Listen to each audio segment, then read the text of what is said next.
remembering much. Not like physical past, but that is also. You can say maybe someone might be kind of nice, maybe that as well. But that is not the same. Yeah. Here, in this particular context, Srila Prabhupada is emphasizing one aspect of our philosophy, which is that we learn to control our senses. And so for the spiritual master to say that and demand that is fine. Everyone can be okay with that. But what Srila Prabhupada doesn't say is, please apply this to how you look at other people, other devotees. He doesn't say that.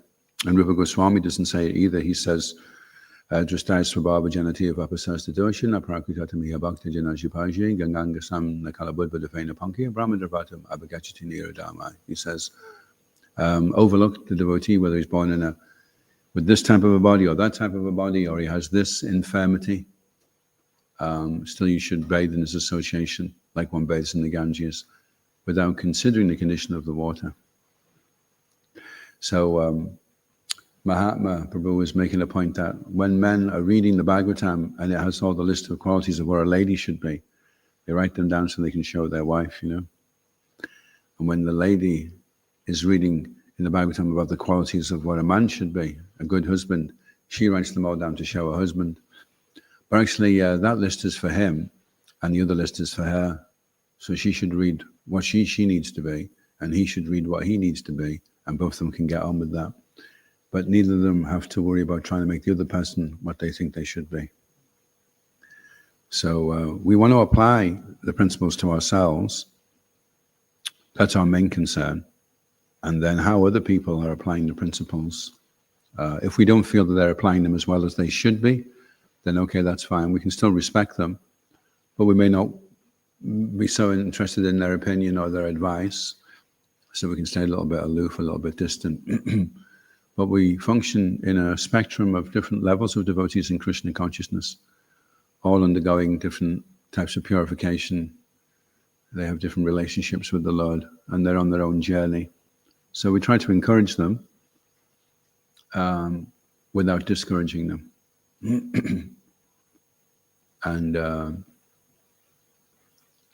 And in this case, there's a prime example of how you could have looked at this Python devotee and said, "Oh, you're very fat. You must be bogus."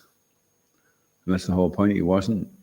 The reason he was fat, he goes on to say, is because the Lord is very kind. And Prahlad says that if you don't think it's impudent, I would like to know how you. And eventually he says, "Yeah, the Lord is very kind." So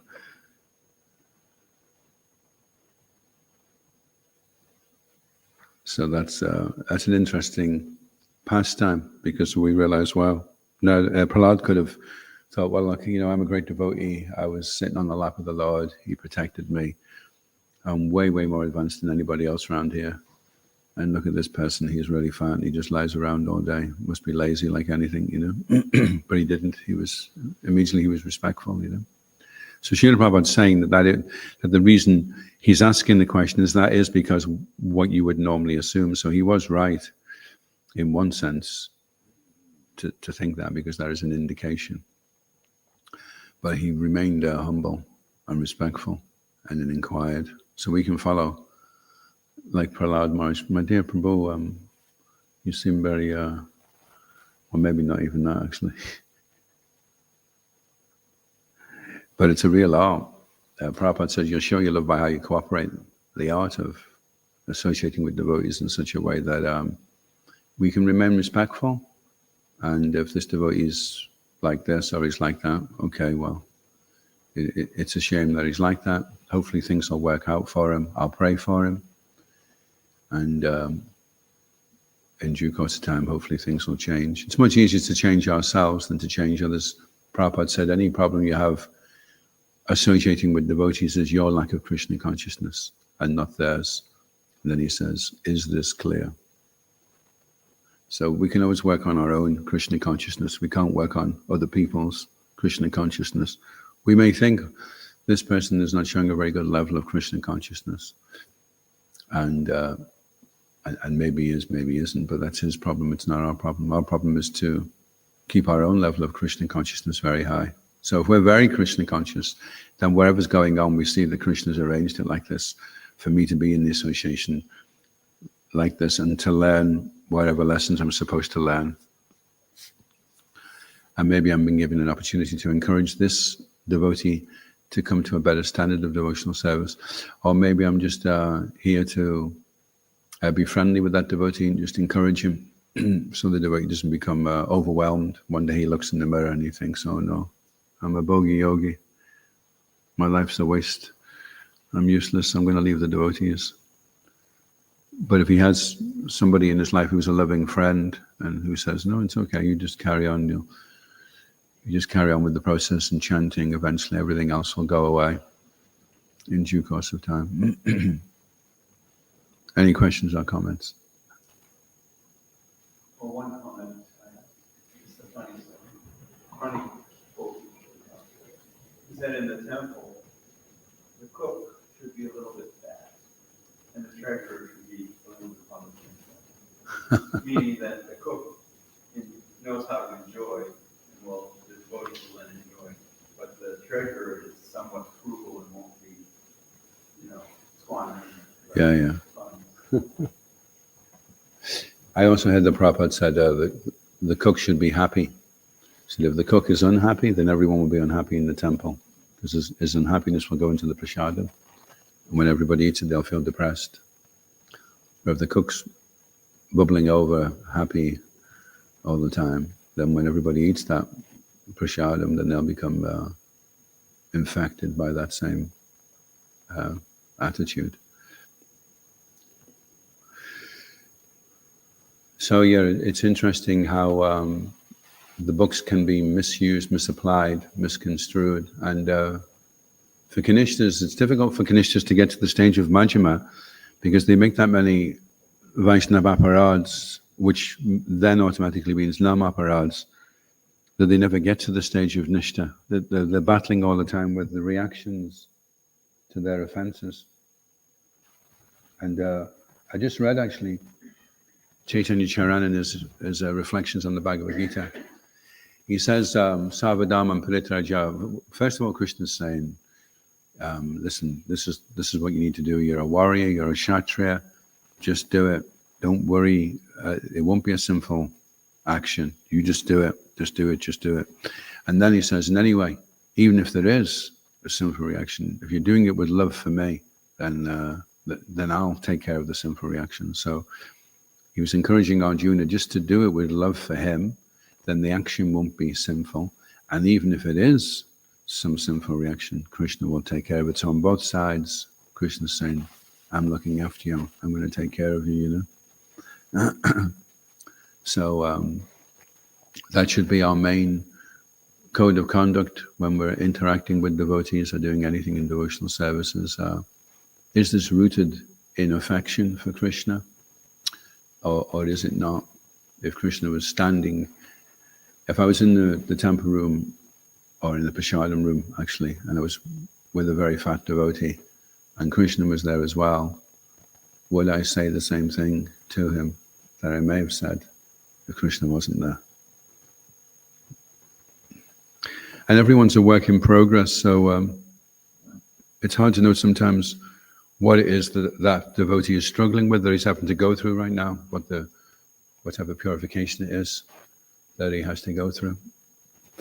But the way that Maya tends devotees away from devotional services, she isolates them so they don't feel that they've got a friend, they don't feel they can really reveal themselves.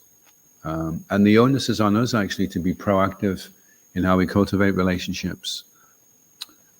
We should go seeking a devotee association and seeking those devotees that we can reveal our heart and mind to, and also make ourselves available for other devotees to do the same for us.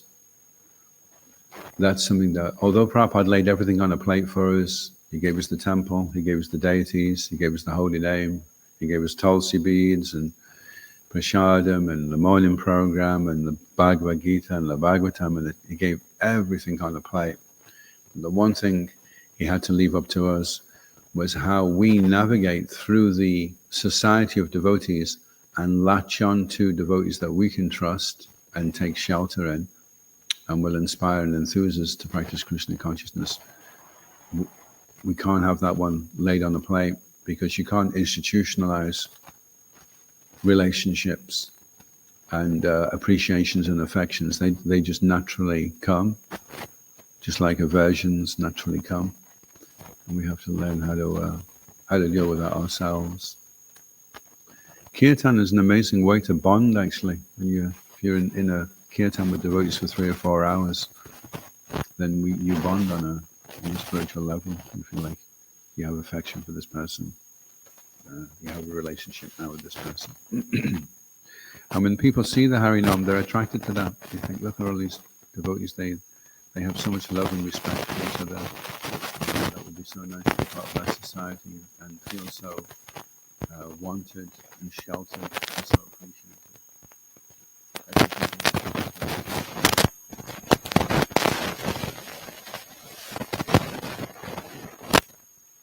So we have to cultivate that ourselves. That's not for me personally. I can appreciate that.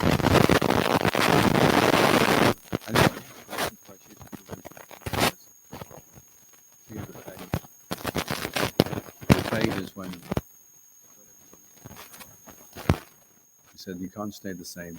Nothing stays the same in the material world. It's either getting better or it's getting worse. If it's getting worse, then it's fading. So, give us some time. Write down 3 things that you want to improve.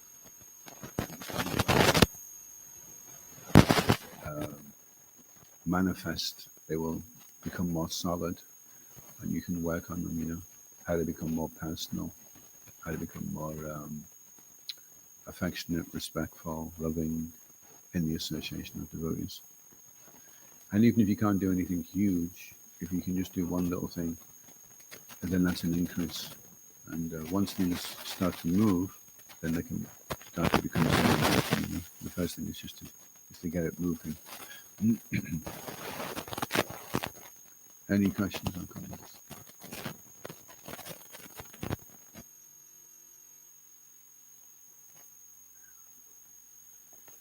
There's 2 societies. There's the science society of self-realization and the society of everyone else realization. I've figured this guy out, and I know exactly what he's done wrong, and I know what he needs to do.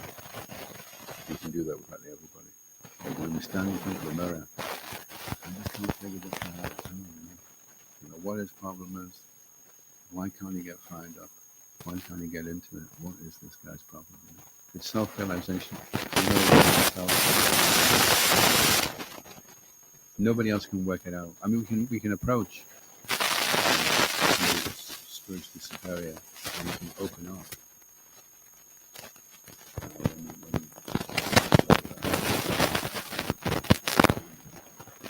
It's very powerful.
7 Habits of Highly Effective People. Interesting book. The first one is Be Proactive. Work with the goal in mind is another one. I've forgotten all of them now. But it's interesting how we can do that. Srila Prabhupada's books are the instructions he's giving us are very elevated. And sometimes to bridge the gap, we need some method to get from there. We know we want to get from A to B, but we may have to go A, small b, and then A, and then B, then the big B, you know. We have to sometimes break it down before we can get there.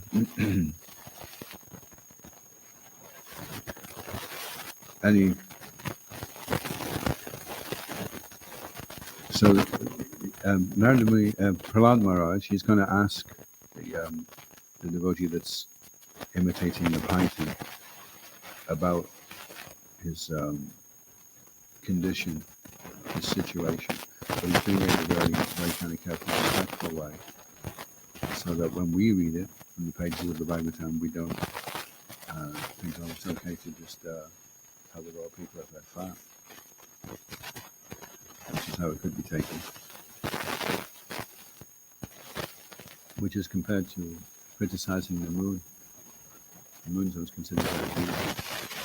It has hot marks, so therefore it's an imperfection. But because the moon gives up so much beneficial light in the dense darkness in the forest at night, we're so happy that the forest has been illuminated and we can now see the path. Only very critical-minded person would criticize the moon for having hot marks on it. Because compared to the benefits of this kind doesn't include the moon's lower. So that's the art, how to associate the words in such a way that we can take their association.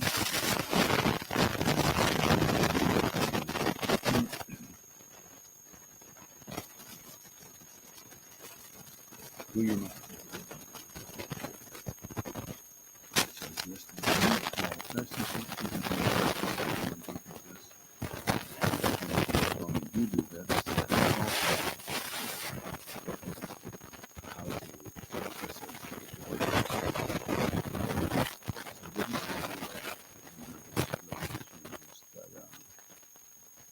we have to be critical of geometry.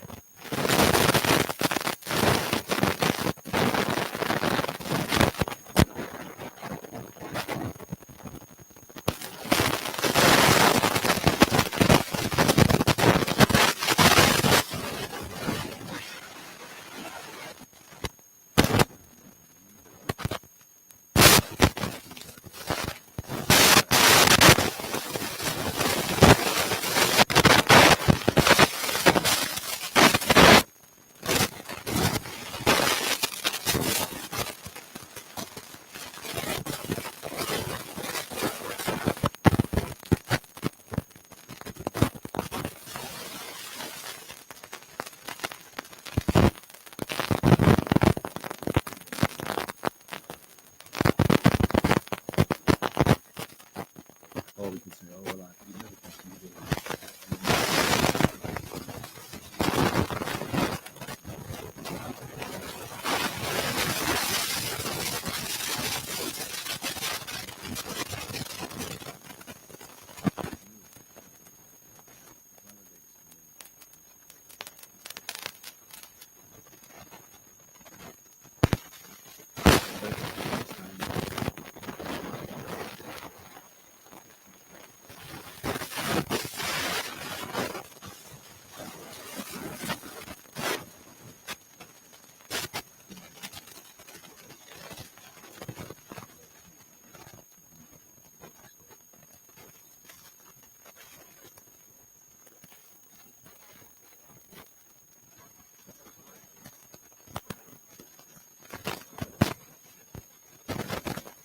Okay, I'm reading that.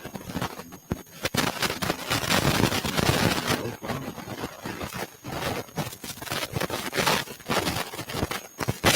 Brilliant knowledge about transcendence. You have nothing to do with nothing, you are lying down. is also understood that you have no will, sense enjoyment. How is that going to avoid?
See him working in terms of his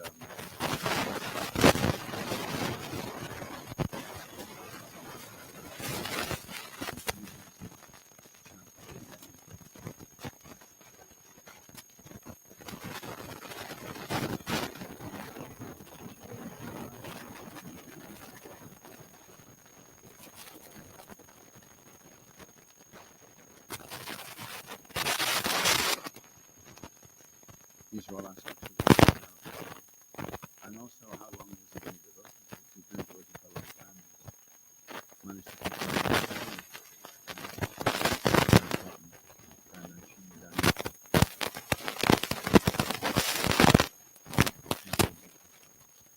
For the younger devotees who are coming now, there are devotees now who are well established, steady.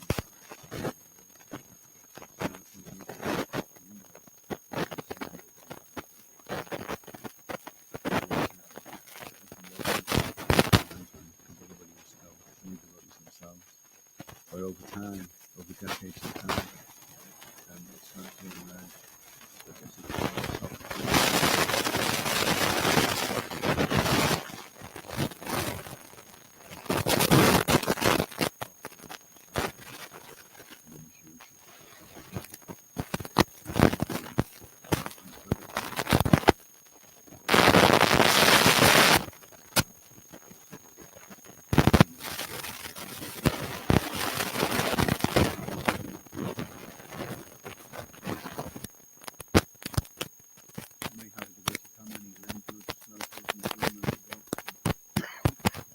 leading the entire clear time. His hands on completely shining, feeling suddenly.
have to be careful not to burn ourselves out.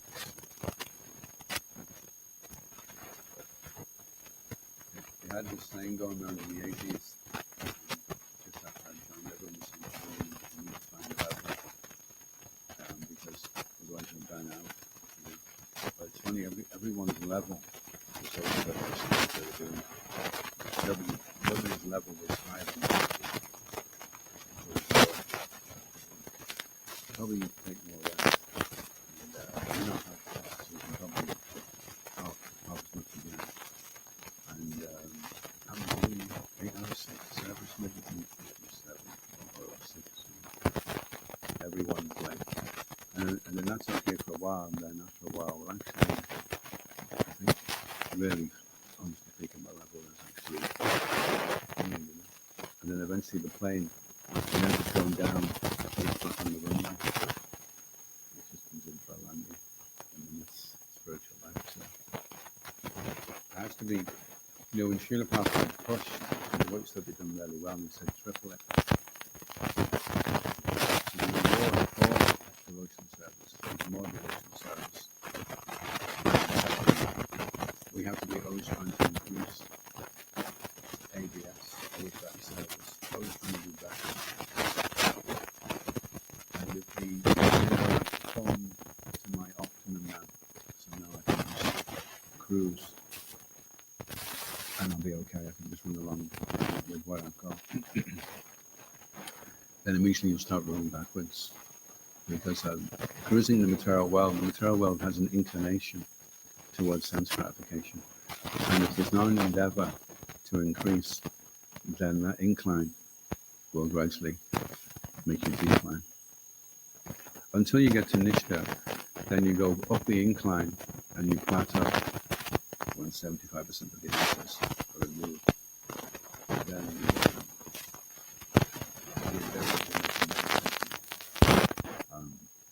it manifests much more. The material energy moves much more according to your will. Whereas in the ritual, we're fighting against the material energy. Now you start to turn around and assist us. And then ruchi is effortless. Becomes effortless. And you can't help but increase when you're at the stage of ruchi. You want to love Krishna more and more and more. You're more attracted. You want to do more service. You want to do things to a better quality. You want to get deeper into the holy name, deeper into the lila, into the tattva, everything. It starts becoming an absorption because there's taste. It's like eating a meal, and you start off eating the meal, and it tastes really sour, and you continue on because you know you need to eat something. And as you go on, suddenly it tastes a lot better. And you think, is that the same subject? Wow. And then before you know it, you're for seconds. So that's what we should be looking for, the stage where we get to wanting more devotional service, wanting to increase. Which is natural in the beginning because it's sour, avidya, the jaundice of avidya. That's namaparad, and then by carefully reciting these sweet names every day, that's namavas, and then it tastes bitter. Then we commit to doing it seriously, and then it's seriously. And that whole process can take a long time.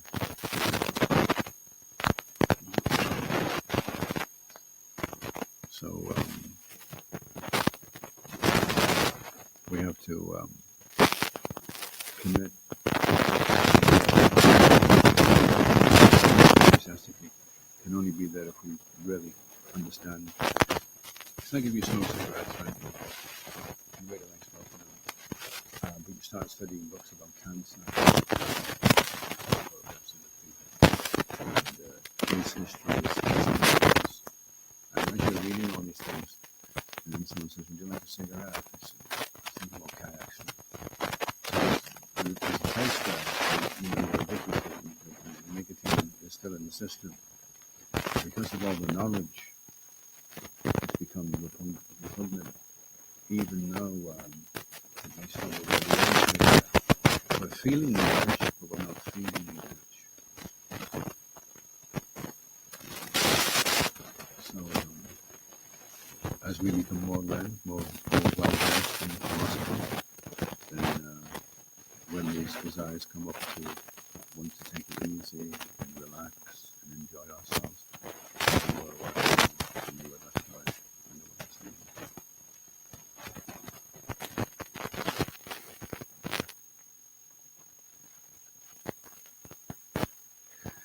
You usually get a couple of years in the beginning where everything's relatively easy in Krishna consciousness. And if you use those couple of years to seriously apply yourself, so you get a very strong faith in the Holy Name.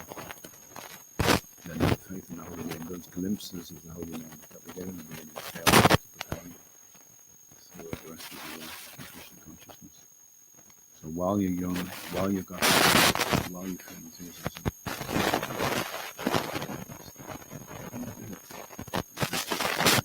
actually, Tony Van, he's a famous politician in the Father said, right now you're feeling so much love for your wife. He said, put some of it in the bank because you'll need to withdraw it later on. So Krishna consciousness, when we first come, it's so wow. Some of that love you're experiencing today, and later on,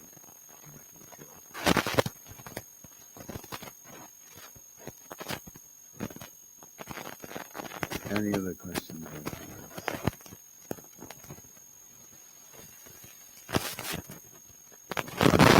Your Honor appears learned, expert, and intelligent in every way. You can speak very well, saying things that are pleasing to the heart.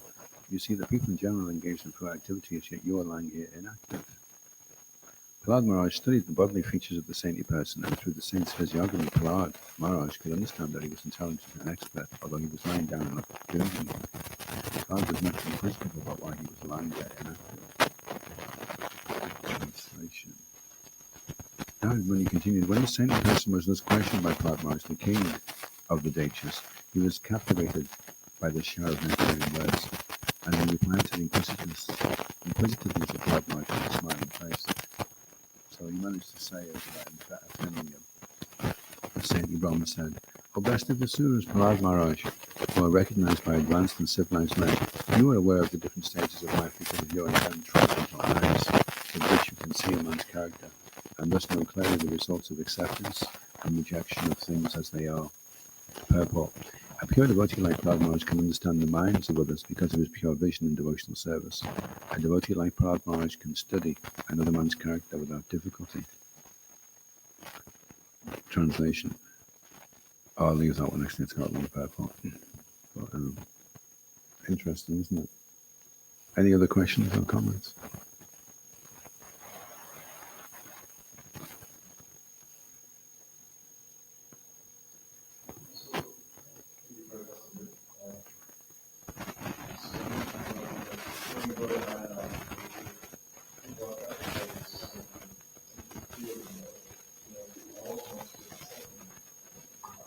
Yeah. Yeah.